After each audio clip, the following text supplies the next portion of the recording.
Hello दोस्तों, एक बार फिर से स्वागत है आप सभी लोगों का हमारे चैनल कॉमिक्स हीरो पर। दोस्तों, हमारी आज की कॉमिक्स है राज कॉमिक्स की पेशकश भोकाल सीरीज की कॉमिक्स, जिसका नाम है शूतान। जी हाँ दोस्तों, ये पार्ट 2 है। इसका पार्ट 1 हम पहले ही पढ़ चुके हैं। तो चलिए शुरू करते हैं पार्ट 2 को। दूरदर्शन दर्पणों पर शूतान की मार्मिक कहानी सुनने के बाद पृथ्वी के सभी राज्यों में शूतान के प्रति सहानुभूति की लहर दौड़ गई।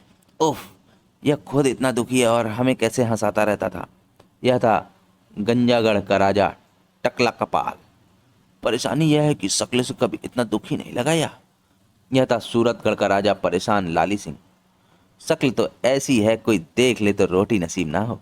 यह थी झांसी की रानी खांसी। खाजमोला का राजा सतमोला। एक गोली और दो हाजमे की, कहीं डाकोर और सुल्तान की शानदार लड़ाई के समय मेरा पेट ना खराब हो जाए। कमला नगर का राजा कमाल सिंह। इस खेल को देखने के लिए मैं 2 रात सोया भी नहीं। शिकारपुर के राजा बातला देव। हम तो अपनी बातली को कह देंगे कि जैसे ही डाकोर दिखे हमें जगा दे। शक्तिनगर का राजा लकवा सिंह। बहुत खूब टक्कर हो गई सुल्तान और डाकोर की। रूपनगर की राजकुमारी सुपर्णखा। कितना सुंदर नौजवान है सुल्तान। प्रेमनगर की रानी ताड़का। मैं तो इससे प्रेम करने लगी हूँ। अरे अरे, यह क्या? भोकाल, वह देखो आकाश में कैसी रोशनी छा रही है। बहुत विचित्र दृश्य है। हाँ, क्या है यह? मुझे तो लगता है कोई आफत आने वाली है। बहुत जबरदस्त आफत थी वह। आसमान में नाच रहे थे अंगारे। भोकाल, यह तो चलते हुए अंगारे हैं। कहीं ये बरसने तो नहीं लगेंगे?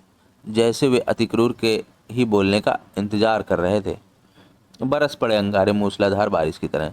श्वेता! सुल्तान ने श्वेता को अपनी आड़ में ले लिया। मेरा क्या बिगाड़ेंगे ये अंगारे? सुल्तान आत्मसम्मोहन की उस स्थिति में आ गया था जिसमें दर्द का एहसास नहीं होता,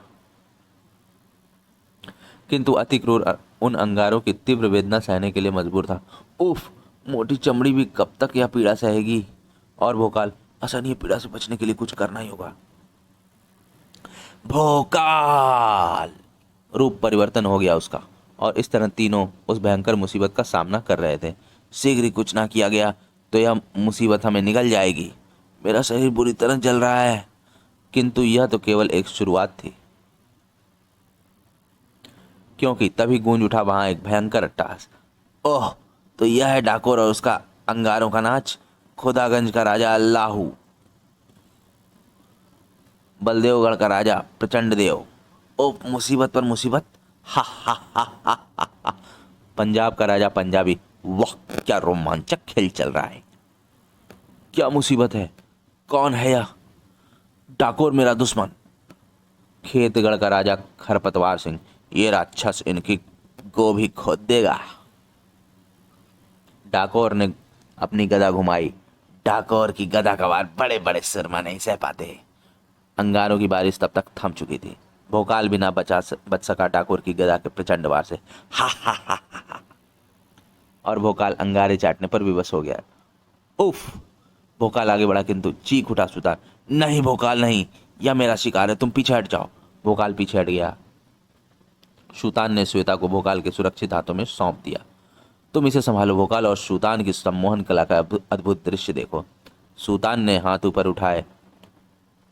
गुबा गुबा गोबला। डाकोर को ऐसा लगा जैसे सामने से उससे ही बड़ा शक्तिशाली राक्षस चला आ रहा है। ओए, या पंचालू कहाँ से आ गया? हा हा हा हा हा। सुल्तान के सम्मोहन का कमाल डाकोर को ऐसा राक्षस दिख रहा था जो वहां था ही नहीं। इसे देखकर तो मेरी जान ही निकल जाती है। हा हा हा हा। आज आया है हाथ में, अब नहीं बचेगा तू। डाकोर के डर के मारे हालत खराब थी। उसके हाथ से उसकी गदा भी छूट गई। उह, मैं इसका मुकाबला भी नहीं कर सकता। हा हा हा हा। खड़ा हो। पचालू ने अपनी गदा घुमाई। हाय, क्या अद्भुत युद्ध विद्या थी सुल्तान की। डाकोर जैसा शैतान जमीन से जा लगा था, जबकि असल में हो यह रहा था। ना ना ना, मुझे मत मारो पंचालू। मैं तुझे बुरी तरह तड़पा कर मारूंगा नीच। चाचा, इसे कौन दिख रहा है या चीख क्यों रहा है? यह सुल्तान चाचा का जादू है बेटा। तो बता, मेस्मर का ताबूत कहाँ है? वो तिलिस्मी ओलंपाक में बंद है जहां अब मैं भी नहीं जा सकता। सुल्तान जो पूछना चाह रहा था, डाकोर वही बक रहा था। उसको लगा कि पंचालू ने बहुत जोर से उसके ऊपर गदा का वार किया है, तो ले फिर मर। मरा। डाकोर की हृदय गति रुक गई और डाकोर मर गया। नीच कमाल का जादू, बिना हथियार के बंदे की जान ले ली। उसने खुद को मरता हुआ समझा और वह सचमुच मर गया। सुल्तान की सम्मोहन शक्ति का सब लोहा मान गए। मधुबन का राजा मार्कंडेय सिंह, वाह क्या शानदार बदला लिया है सुल्तान ने। वाह सुल्तान चाचा। बाकू का राजा राकू पचालू पचालू करता हुआ मर गया, जबकि वहां कोई पचालू कचालू था ही नहीं। तेजगढ़ का राजा धीर देव, आई रुकावट के लिए खेद है, यह क्या मतलब हुआ? रुकावट के लिए खेद है, यह है विकासनगर विज्ञापन प्रसारण सेवा का अंतर्राष्ट्रीय केंद्र। हमेशा इस्तेमाल करें मोहिनी स्वास्थ्य को टी, आपके बच्चों के बेहतरीन स्वास्थ्य के लिए। आहा मीठी मीठी। उस विज्ञापन के फलस्वरूप मोहिनी घुट्टी की बिक्री हर देश में फैल गई। महाराज, हमारी मोहिनी घुट्टी की मांग पूरे विश्व में हो रही है। वाह, फिर तो मोहिनी तेल, मोहिनी दर्द निवारक, मोहिनी रूप निखार व अन्य चीज़ों के भी विज्ञापन आने चाहिए। महाराज, हमें यह जबरदस्त मांग पूरी करने के लिए और कारखाने बनवाने पड़ेंगे। महाबली फूचांग के पास यह संदेश पहुंचा, महाराज विकास मोहन चाहते हैं कि महाबली दूरदर्शन पर अन्य चीज़ों के भी विज्ञापन दें। हाँ हाँ जरूर देंगे, खूब खजाने भर लें विकास मोहन। तिलिस्मी ओलंपाक मेरे हाथ आते ही तेरे खजाने समेत उड़ जाऊंगा यहाँ से। हा हा हा हा हा। अब तुरीन को देखूंगा क्या कर रही है तिलिस्मी ओलंपाक में। तुरीन और कपाला दोनों बढ़े चले जा रहे थे तिलिस्मी ओलंपाक में। म्याऊं। पता नहीं कितनी लंबी सुरंग है, या तो खत्म होने का नाम ही नहीं ले रही है। किंतु सुरंग भी शायद तुरीन के इन्हीं शब्दों का इंतजार कर रही थी। उफ, म्याऊं। और अब वे तेजी से फिसले जा रहे थे। उफ, यह क्या मुसीबत आ पड़ी। तब फैली तुरीन की आंखें जब उसने वह खौफनाक दृश्य। ओह कपाला बचो। कपाला मौत के मुंह में चली गई। इससे पहले कि वह मकर दानव अपना जबड़ा बंद करता, तुरीन उछली और तू मेरी कपाला को हजम नहीं कर सकता दानव। शक्ति में पुरुषों की बराबरी कर रही थी तुरीन। मगरमच्छ का जबड़ा चीर दिया उस बिजली की बेटी ने। खरास। और कपाला को सुरक्षित निकाल लिया उसने मौत के मुंह में हाथ डालकर। चुम।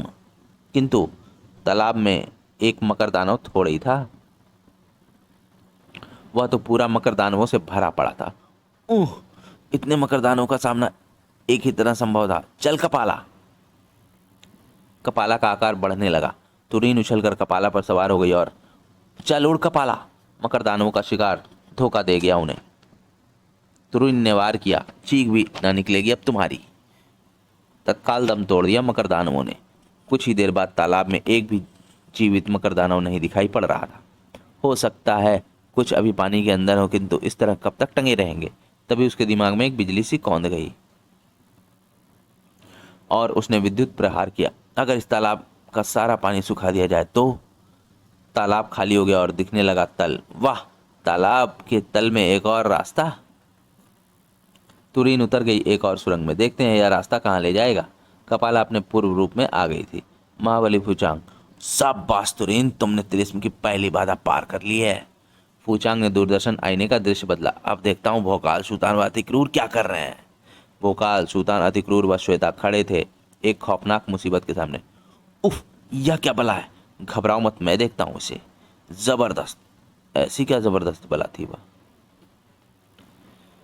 हिमदानव। तुझे तो एक ही बार में कत्ल कर दूंगा हिमदानव। बस गया ही समझो। ही। क्या वाकई इतना आसान है। हिमदानव ने हिमशिला उठाई और उफ, किसी भी पल हिमशिला भोकाल को रौंद देती कि बीच में आ गया सुल्तान। भोकाल बचो। हृदय जमा दिया उस अगले पल ने। हिमशिला की चपेट में आ गया सुल्तान। धमाक। शिला से सिर टकराने से भोकाल भी अपने होश खो बैठा। अतिक्रूर ने श्वेता को उठाया और पहले मुझे इस बच्ची को सुरक्षित जगह पर पहुंचाना है, फिर निपटूंगा इस राक्षस से। भोकाल चाचा, सुल्तान चाचा। अतिक्रूर आगे और हिमदानव पीछे। मुझे छोड़ दो, मेरे दोनों चाचा वहीं रह गए। जल्दी कुछ करना होगा, फिर उन दोनों की खबर भी लेनी है। बर्फ से बने उस पुल की तरफ जो कि उनका वजन सह पाने के काबिल नहीं लग रहा था। बस यह पुल पार कर जाऊं। किंतु अपनी जान की कीमत तो उनमें से किसी की नज़र में नहीं थी। पुल पार कर गया अतिक्रूर। हिमदानों ने पैर आगे बढ़ाए। यह भी अगर पुल पार कर गया तो। बढ़ा तो वह तेजी से आ रहा था। तभी कौंधा अतिक्रूर के दिमाग में एक जबरदस्त विचार। मेरी ठोकर या पुल हरगिज नहीं सह सकता। और हिमदानों के पैरों के नीचे से पुल खिसक गया। जा गिरा हिमदानव सैकड़ों फीट गहरी खाई में, जहां पर सिर्फ मौत की आखिरी आवाज ही गूंजती है। लंबी सांस ली चैन की अतिक्रूर ने। चलो, जान छूटी हिमदानों से। अब भोकाल सुल्तान, अरे यह श्वेता बेहोश हो गई। नन्ही बच्ची अपने दोनों चाचाओं के लिए चीखते चीखते होश खो बैठी। अब मैं उस तरफ कैसे जाऊं भोकाल और सुल्तान की खोज खबर लेने। फंस कर रह गया अतिक्रूर। उधर भोकाल को कुछ पल बाद आया होश। ओह, मैं बेहोश हो गया था। सुल्तान का क्या हुआ होगा। और सुल्तान का ख्याल आते ही उसकी नज़र गई हिमशिला पर। वह फुर्ती से उठा और, नहीं सुल्तान नहीं, ऐसा नहीं हो सकता। मेरी खातिर तुम अपनी जान नहीं दे सकते। भोकाल के असीम बाहुबल के सामने उस शिला ने कब तक टिके रहना था। अंततः वह दूर तक लुढ़कती चली गई और, हाय सुल्तान कहाँ गया। उसका तो यहाँ नामो निशान नहीं, जबकि मैंने खुद उसे हिमशिला की चपेट में आते देखा था। पूरी माथापच्ची करने के पश्चात फिर उसे चिंता हुई श्वेता व अतिक्रूर की। पर बने इन निशानों के पीछे चलता हुआ मैं उन तक पहुंच जाऊंगा। सुल्तान को खोकर भोकाल चला श्वेता व अतिक्रूर को ढूंढने। इस तरह वह शीघ्र ही अतिक्रूर व श्वेता के सामने खड़ा था। अतिक्रूर, तुम ठीक हो? श्वेता ठीक है? भोकाल चाचा, हाँ मित्र, हम ठीक हैं और हिमदानव मर चुका है। भोकाल ने अपनी ढाल उठाई और खाई के पार उड़ चला। मैं वहीं आ रहा हूं मित्र। अगले ही पल वह अतिक्रूर के पास पहुंच गया। ओह भोकाल चाचा, आपको देखकर मैं कितनी खुश हूं, लेकिन सुल्तान चाचा कहाँ रह गए। सुल्तान वह गायब हो गया अतिक्रूर। सुल्तान गायब, पर कहाँ। फिर दोनों ने एक दूसरे के साथ घटी घटनाएं सुनी। महाबली फुचांग, सुल्तान, हा हा हा हा, वह भी पहुंच गया तिलिस्म के अंदर सही सलामत, हा हा हा हा हा। समाप्त। दोस्तों, हमारी ये कॉमिक्स यहीं पर समाप्त होती है और हम मिलते हैं भोकाल सीरीज़ की अगली कॉमिक्स में। ये कॉमिक्स आपको कैसी लगी हमें कमेंट सेक्शन में ज़रूर बताएं और हमारे चैनल को ज़रूर सब्सक्राइब करें। मिलते हैं अगली कॉमिक्स में। धन्यवाद।